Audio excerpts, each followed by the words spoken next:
How's it going, guys? My name is Graeme, and welcome to Knock on the Coffin Lid. It's a Slay the Spire-like game. From what I've seen from the reviews, people say it's very difficult, very unforgiving, but it has been having weekly updates, so I'm kind of coming to it a little bit like a ways after release. So it's my hope that it's been, balanced out quite a bit since then. I haven't played it yet. I'm curious to see how that shakes out. There are 3 different heroes to choose from, but currently I can only play as the one. There's like a knight, I don't know, like an undead vampire or something that's really badass the way it's chained shut, and then something ranged. I think that just looks really hardcore, but we'll be going with Percival, since, it's the only option, is the main thing. Give it a little knock. Wake up, wakey wakey. Holy shit, okay. The map of this is insane. It's using a very similar concept to Slay the Spire. Maybe it's not as outrageous as it first appeared. It seems like maybe there's choices in where you end up at the end. You can swing by towns and things. I'm assuming that was all procedural still.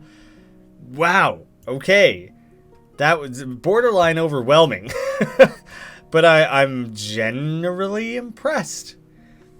Let's strike out to the east. I'll have a fight. A couple randoms right away might be a little bit goofy. And then I thought the fire would be cool, and then I can go to the star. More intense showdowns down the line. Yeah, whatever. My first glance here, this seems like the direction I'm gonna go. Surprise! You really got me. Similar thing.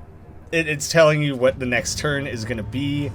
I have 3 mana. I can assume a lot, infer a lot from my familiarity with Slay the Spire.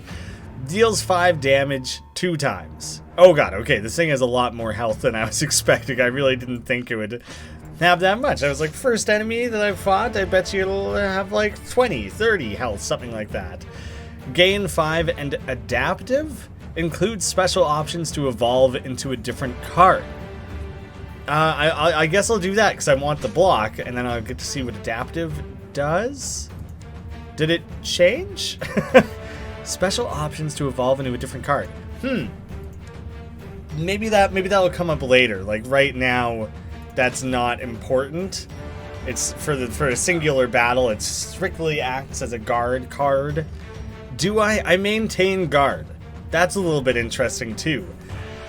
Is the game set up to deal out like a guard heavy deck, and that it's just weird that these were all blue cards and now these are all red? That might have just been like coincidental.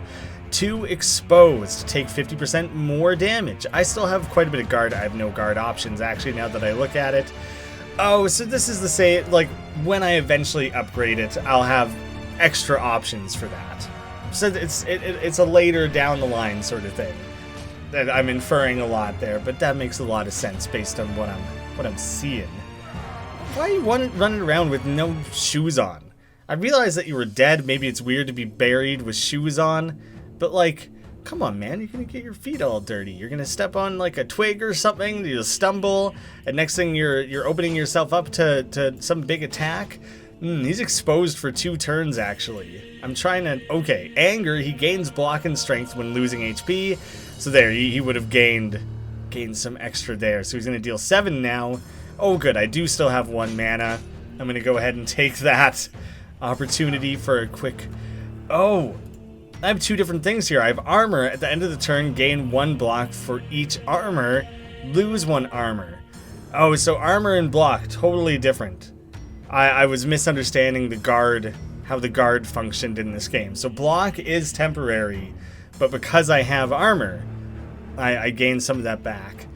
Oh yeah, and I want to try to make sure I don't lose HP, because that's going to make that, like, it'll become weaker over time. So I don't want to leave myself open to that. Now that should go up to 10. Ooh, whoops, no, that's usually where the end of turn button is, so I'm trying to click through there. It goes up to 10. Now I'll lose all the block, exactly as I'm used to it functioning. I really do want to try to finish him off quickly here all of a sudden. I don't really want to take any damage. But I want to expose him and then do the double here, but it's not going to be enough when he has 21 health still. But at least I've got him exposed for next turn. Gotta have to play a little bit of a longer battle here. I thought I'd be able to fire off some meaningful attacks and put an end to this. Now I'm just making him stronger every friggin' time. Oh, he's got all... Wait, why am I... Is he gaining block when he's getting attacked? Why am I, like, ignoring his block?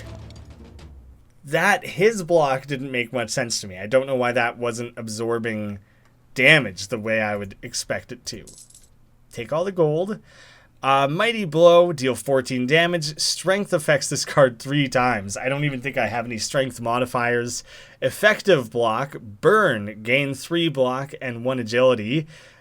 Gain agility block per card. And burn, when played, it is removed for the remainder of combat. Maybe that's good. Gain 4 strength for 1 attack. So this would be something I would want with Mighty Blow, but I'm going to need the strength card first in order for that to mean anything. Oh, God. This poor troll. Legit, I don't think he's going to make it. At the edge of the forest, I spied a pitiful troll bawling his eyes out. This big, hairy beast just weeping. Instead of attacking me as I would have expected, it pleaded, gesturing to a sword stuck in its hide, right between its shoulder blades. Pull out the sword. Let's give him a hand. Maybe I'll get the weapon or something. Mortis. I wonder what happened to the sword's previous owner.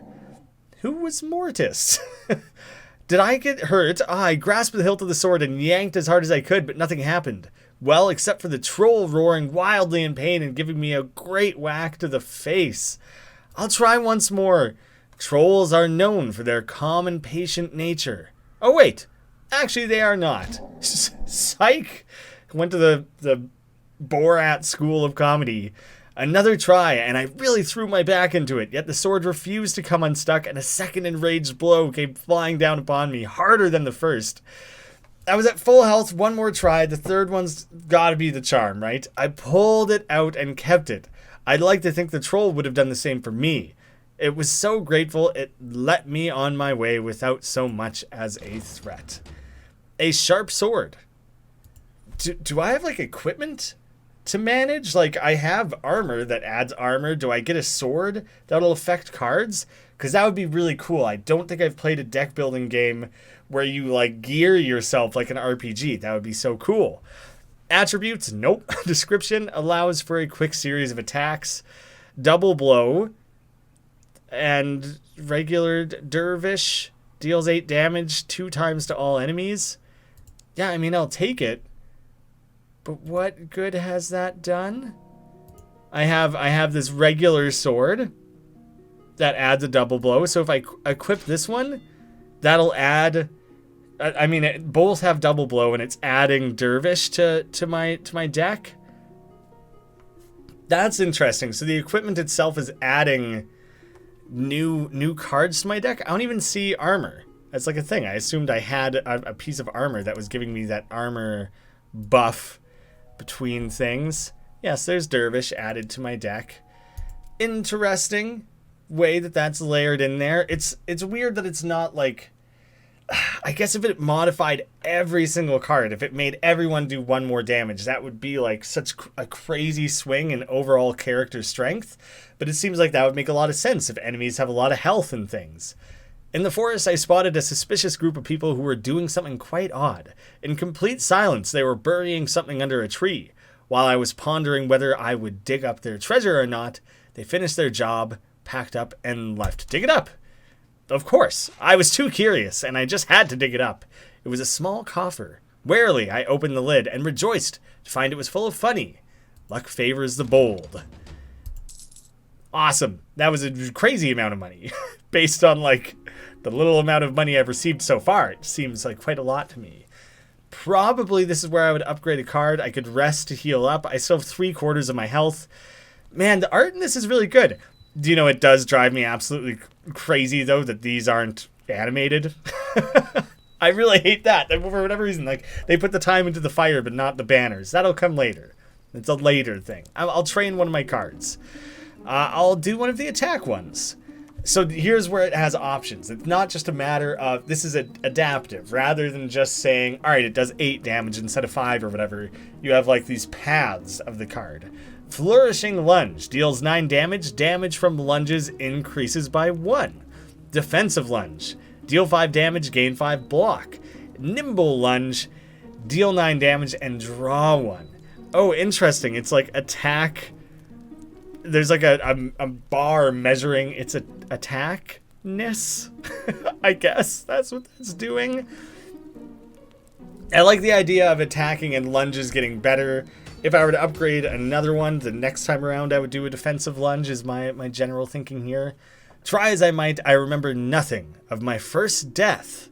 How I came to the frontier, now I have been thrust into this living nightmare. If you'll pardon the pun.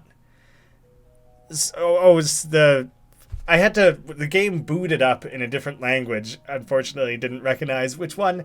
Still don't. It's my bad. I'm an uninformed rube. It looks like the characters' names and whatever this little tooltip at the bottom have accidentally stayed. You know, they didn't switch to English. Is Mortis the guy who woke me up? Is he like my guide or something? It's totally the guy that was walking into the crypt. You were accompanying your Lord Ingvar on a peacekeeping mission to the frontier. The threat of an all-out war between the dwarves and elves was at its most critical. Your Lord of the Northern Gate was to be the intermediary at the negotiating table. The sudden and mysterious demise of your party ruined everything. As the dwarven invasion began, you were buried post-haste and with no ceremony. The threat of an all-out war between the dwarves and the elves was at its most critical. Your Lord of the Northern Gate was to be... He's really repeating himself here. The sudden and mysterious demise of your party ruined everything. I don't think that was supposed to be broken up. Why weren't our bodies returned home? As the dwarven invasion began, you were buried post-haste with no ceremony. Okay, man, you're not making things more clear for me. Come on. Yeah, there's clearly a mistake there. That was supposed to be a several deliveries of dialogue, not one big... That seemed like a wall of text. This makes more sense. The affairs of the living, as ever, turned out to be more important than the problems of the dead. Well, yeah, I don't want to be insensitive here, but I think that's fair. I think that when you're prioritizing, living up top is probably a reasonable expectation. I'm going to go take this long way around. I don't want the second battle I take part in to be against a tough guy. Actually, it's really interesting seeing how narrow my choices have become. Like, all of that is like no longer available. It's just kind of interesting seeing where I've been, where I can no longer go, and what's next. It's just neat. It's simple, but it's neat. Oh, whoa. I think that's really awesome that, like, an event like that would start with like a relatively detailed animation. I feel like it's very easy for games like this to just give you a still image, and I'd never fault them for that. This is like an above and beyond really cool detail. A desperate scout. The lone figure of an elf suddenly emerged. That's cool. It's like a cool interpretation of an elf, actually. There's similar familiar ideas here, but it's like tweaked a little bit. I like it. It's a cool design. Emerged from the darkness right in front of me. I was so scared I nearly stabbed him to death. Reflexively. It makes it sound like you stab him like 100 times. The elf briefly and quietly explained his situation to me. He had tracked down a dwarven warlord, but he could not take him down alone. He needed help. Do we get to fight together? That sounds cool. I want to see what that's about. I agreed and we crept towards the dwarves' camp. Now, do I get to control him, or is he's going to independently do stuff? Backstab, deals damage, and inflicts exposed. I'm the one whose back is to you. Please don't backstab me. Oh my gosh. Alright, these guys have some pretty, like, low health comparatively, but that's worrisome. What's your guys' different moves here? Upon death, inflicts weakness on allies. Oh, his allies. And Berserk gains 1 Fury when playing 2 cards of the same type in a row. All of them have that. So I have to try and split that up a little bit. Like, there's these gear cards that, I guess that's adaptive maybe, or I'm not sure what exactly, an attack. Oh, dang it. I was hoping Rush and Block would be 2 separate card types, but they are not. So I'm going to gain 4 Strength. Presumably he's going to attack me. It shows me. He'll attack me. This guy's going to defend himself. This guy's going to defend his friend. So you get to really, really know what is actually happening. This is a brilliant big brain move, I think, I hope. Boost my strength. Yeah, big old strength advantage. When playing an attack, lose the bonus strength, gain 1 attack damage per strength. So it should greatly affect something like this. And that's 2 different card types I'm alternating, which I think is good. It should deal... Oh, dang it. I thought this was the one that did damage to everyone, like the dervish thing. I'm going to kill this guy in the back quickly, hopefully. and then just having the a block will be helpful, even though I'm still going to take some damage here. I'm going to try and keep in mind alternating card types. Did you decide to stand up for your little elf pals? Smack talking me. Damn. Okay, not a fan of the fact that, like, I could nearly be killed on this turn. That seems like a bit much, man. Don't attack the big guy. Can I try to tell you to focus your attacks elsewhere? Because you're not helping. You could finish one of these guys off, man. Gains strength and shares it with allies. He suddenly has an insane amount of block. Does not disappear at the start of his turn. Oh, he's got like a fortifying thing.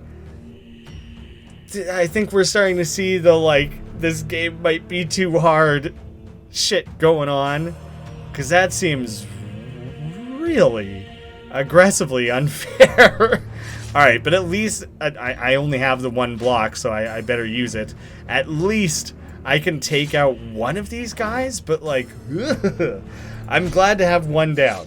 But it's still, this is, like, not going in my favor. Like, that's brutal. And now my armor is totally, like, toast. If I didn't guard at all, I would still technically live, but this is not very good odds for me. That doesn't do a lot for me, you know? And he's just going to keep focusing on the main guy there. Come on. I think I need to block a little bit more, and so it makes more sense for me to block first, to not lean into his berserk thing. Was this better than I thought? 2 times. It's 2 times all enemies. Dervish is great. That's a really, really good card. I knew it was strong, but it's better than I realized. This elf guy better, like, have some sick potion and beef me up to full health or something. Oh shit. That 23 damage at a time is going a really long way. Maybe I should have been helping out. Trying to take out the chief. I'm so used to games being like, take out the minion first. This might be one game where it makes more sense. I'm gonna get killed here. 23, so I have to be able to contribute 22 damage? I just can't. I don't think I can. I can do this to attempt to expose him, and hopefully this... Oh, he already is exposed. Ugh. Okay, that's why so much damage is being dealt to him. Oh, 8 times 2, even if it was 5 times 2, this would still work. I still don't have enough health. Even with that. I'm still boned. Are you kidding me? How did I get so wrecked here? Even though he's weakened. He got weakened there and it still killed me. You'll return to me here and now until grow tired of your failures or until you fulfill your destiny. Defeat. Didn't spend a lot of time. Have not progressed into higher difficulties or anything. Score 25. That makes it sound so weak and so lame. Okay, but you get some rewards. Lunge Master, a talent. Gain 4 block when playing a lunge of any type. Which we saw the lunges when we were doing the upgrade of the adaptive sword card. Received... Oh, so I earned the first one there. I thought I was going to get to choose where to spend it, but now I'm seeing like, oh, damn, no, it's like this winding path, and eventually you have 20 different levels of improved... I don't know, improving your character? That was very... cruel. I lost so suddenly, so aggressively, so just definitively, you know? The game seems cool. I love the art. I think there's interesting mechanics with being able to equip things. That didn't become overly important here. The big winding, twisting map, that seemed really cool. I think based on what I've seen right now, maybe I would agree with people that the game seems too hard. But now that I see your character upgrades 20 times, I think my personal assessment is it's going to come down to, do you like roguelikes or do you like roguelites? Because this game is a roguelite. You're pretty much not expected to win on a first run, regardless of how familiar you are with the genre or other games like Slay the Spire or Deck of Ashes, or I can't even think of other ones right now. Or do you want to play it a dozen times and get better and learn more about the world and the character and the mechanics and earn extra abilities, and then you can like pull out a win? So they're very different game types, and I think that's probably people get into this assuming it's strictly a roguelike, like Slay the Spire. It's a roguelite deck builder. That's very important. So hopefully that helps people inform their decision to whether or not they want to buy this. I would be almost down to play more of this. I think it would be fun to like stream it or something and play along with people watching. So if I were to play more, that's how I would do it. Anyways, thank you guys so much for watching. Thanks to the devs for sending me a key, and I'll see you again soon.